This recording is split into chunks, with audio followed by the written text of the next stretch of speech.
Ladies and gentlemen, women are seductresses. I know you younger men don't believe it, but talk to some of the experienced veterans here. Jack Batag, Howard Brandt, Tom Terrific.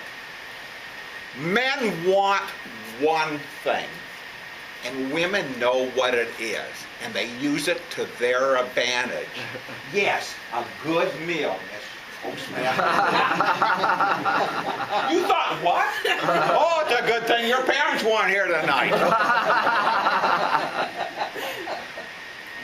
Well, this past Saturday, my wife, Sarah Lou, said she was going to take me out for lunch. Well, it's a question of who was taking whom out.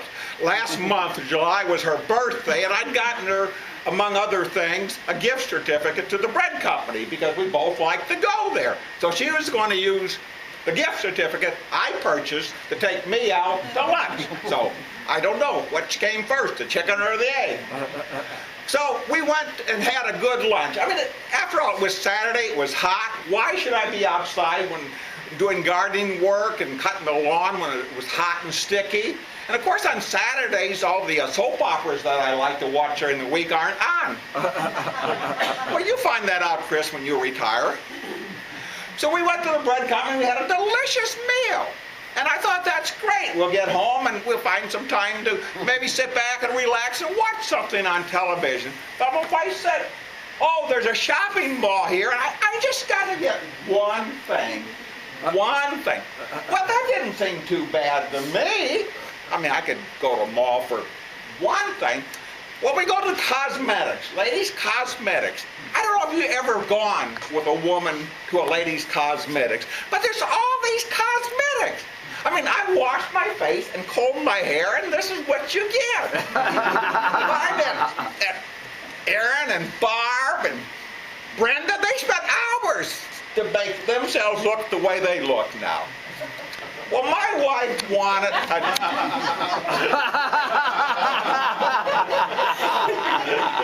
a tube of lipstick. Now that seems simple, doesn't it? Well, it's just not red lipstick. They got all these various shades, and they got pink. And can you believe it, Tom? There's even blue lipstick you can buy. Well, I'm waiting patiently. Well, not too patiently. I wanted to egress from the store. And then this young lady comes up to me, a very attractive young lady, and says, will you reach up to the top shelf and get down that powder for me? Well, being a gentleman, I started to reach up. And then I remembered Barb Sapiento's thought on flirting. Yes, does she or doesn't she? Does she or doesn't she? Well, I did not want to take a chance. So I remember what my coach told me years ago when I first joined Toastmasters. And you're going to learn that there's a lot more advice you're going to get from coaches than just about speaking. Howard Brandt said, when in trouble, tell these women that you have a war injury and you can't do something. So I told this young lady, oh, I'd love to help you, but I was on Pork Chop Hill in Korea, and I can't lift my arm that high.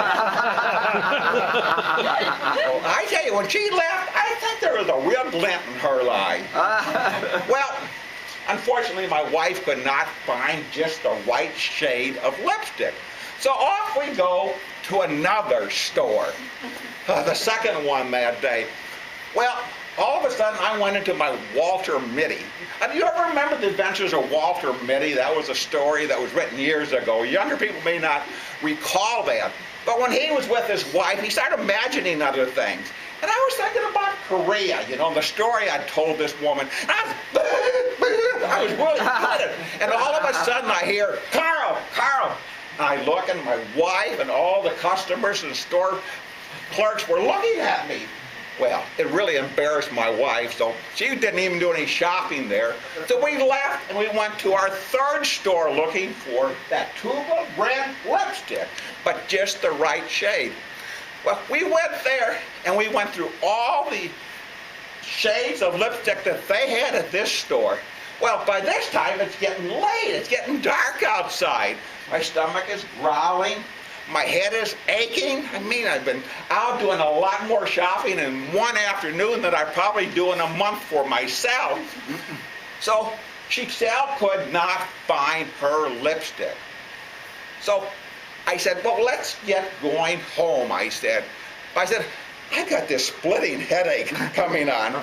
Do we have any aspirin at home, I asked her. And she said, no, she said, I don't think so. Let's stop at Walgreens. So there's a Walgreens 10 minutes away from my house. So we go in there, and my wife disappears. And I go over and pick up a bottle of aspirin to take care of my headache that's splitting at this time. I go to check out, and who do I find in line ahead of me? My wife. She found that lipstick 10 minutes away from my house. My theory is, women! Ah!